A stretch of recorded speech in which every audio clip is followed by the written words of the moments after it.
जो आदमी जिसकी उम्र हो जाती है काफ़ी, तो उनके सफ़ेद बाल आ जाते हैं। अब तो हम लोग सफ़ेद बाल आने नहीं देते। सफ़ेद बाल जो आता है उसको, एक तो है सफ़ेद बाल उम्र की वजह से आ रहा है, भाई एक आदमी की उम्र 50-60 साल हो गई।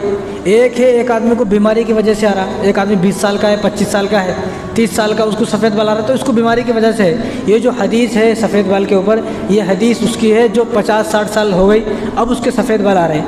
तो जिस आदमी की उम्र 50-60 साल हो जाए और उस आदमी के सफ़ेद बाल आना शुरू हो जाए, अबू दाऊद शरीफ की रिवायत है, हुज़ूर ने फरमाया कि उसके एक बाल पर उसको एक नेकी मिलती है, एक सफ़ेद बाल पर एक नेकी, और उसका एक गुनाह ख़त्म, और उसके एक दर्जा बुलंद हो रहा है। एक बाल पर एक नेकी उसको मिल रही है और एक गुनाह उसके नामा अमल से मिटाया जा रहा है, सिर्फ एक सफ़ेद बाल दाढ़ी के ऊपर।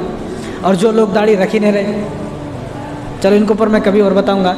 लेकिन सफ़ेद बाल आना, तो हम लोगों की जिनकी उम्र ज़्यादा हो गई है अपने सफ़ेद बालों को उखाड़े ना, सफ़ेद बालों को कटवाए ना।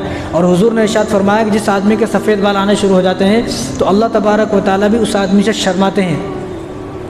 यानी अल्लाह शर्माए, कितनी बड़ी बात है। यानी अल्लाह ताला भी उससे शर्मा रहे हैं। जब वो आदमी गुनाह करता है तो फरिश्ते भी उसका गुनाह डरते हुए लिखते हैं, क्योंकि अल्लाह ताला शर्मा रहे ना, अल्लाह ताला शर्मा रहे हैं। और जिससे अल्लाह शर्मा रहे हैं उस आदमी के गुनाह फरिश्ते एकदम नहीं लिखते, बल्कि ऐसा हाथ उनके कांपते हैं, डरते हैं वो।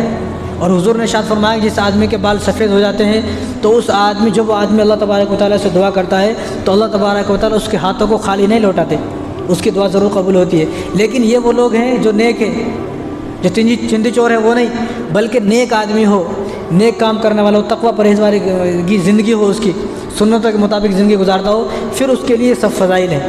और सबसे पहले बाल किसके सफ़ेद हुए? सबसे पहले बाल जो सफ़ेद हुए हज़रत इब्राहीम अलैहिस्सलाम के सफ़ेद हुए। यानी उनसे पहले जो नबी थे, नूह अलैहिस्सलाम, शीस अलैहिस्सलाम, आदम अलैहिस्सलाम, तो उनके बाल सफ़ेद नहीं हुए, ना उन पर बुढ़ापा आया।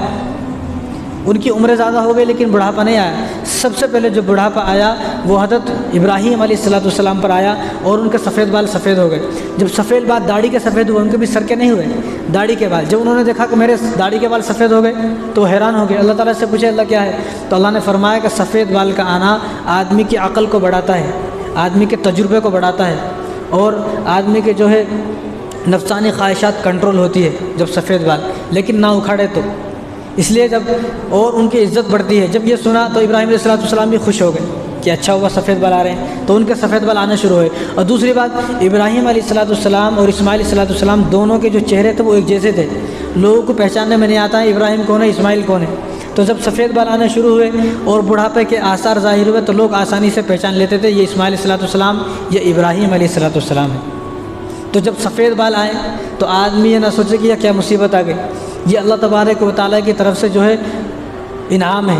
यानी अल्लाह तबारक व तआला उस आदमी से राज़ी हैं, इसकी दुआएं कबूल होती हैं। और फरमाया हुजूर ने, यह अबू दाऊद शरीफ की रिवायत है कि जिस आदमी के चेहरे पर जितने सफ़ेद बाल होंगे दाढ़ी के अंदर, और वो उनको हिफाजत करेगा, उखाड़ेगा नहीं, इतने ही उस आदमी के लिए नूर होंगे क़यामत के दिन। अगर किसी आदमी के दाढ़ी के बाल में 50 सफ़ेद बाल हैं तो उसके लिए 50 नूर होंगे। नूर बोले तो समझ में आता, बताए तो टॉर्च कैसा रहता?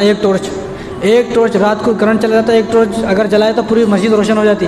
50 अगर टॉर्च जलाए तो यहाँ मस्जिद में 4-5 लाइटें हैं, अगर इसी मस्जिद के अंदर 50 ट्यूब लाइट लगा दिए तो कैसी रोशन हो जाती। तो जिस आदमी के जितने ज़्यादा सफ़ेद बाल होंगे दाढ़ी के अंदर उनको उखाड़ेगा नहीं, इतने ही क़यामत के दिन उसके लिए जो है नूर होगा। तो अब अगर हमें ये चाहिए कि ज़्यादा से ज़्यादा क़यामत के दिन मेरे लिए नूर हो, तो दाढ़ी के बाल जो वाइट हैं उनको आने दे, सफ़ेद बालों को उनको उखाड़े ना।